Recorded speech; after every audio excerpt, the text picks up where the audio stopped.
ফজরের নামাজ কাজা হলে কখন পড়বেন? আমাদের কাছে সবচাইতে বেশি যে প্রশ্নটা করা হয় তা হল, ফজরের নামাজ কাজা হয়ে গেলে আপনি কখন আদায় করবেন? এটা কি যখন টের পাবেন তখনই পড়বেন, নাকি জোহরের সময় পড়বেন, নাকি পরের দিন ফজরের ওয়াক্তে পড়বেন? পবিত্র কোরআনের সূরা নিসার ১০৩ নম্বর আয়াতের শেষের অংশে আল্লাহ পাক বলছেন, ইন্না সালাতা কানাতা আলাল মুমিনিনা কিতাবাম মাওকুতা।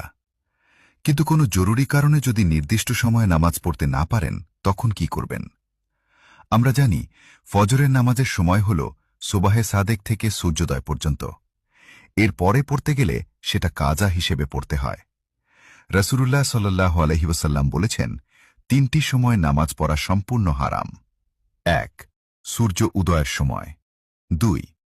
সূর্য যখন ঠিক মাথার ওপরে থাকে, যতক্ষণ না হেলে যায়। ৩.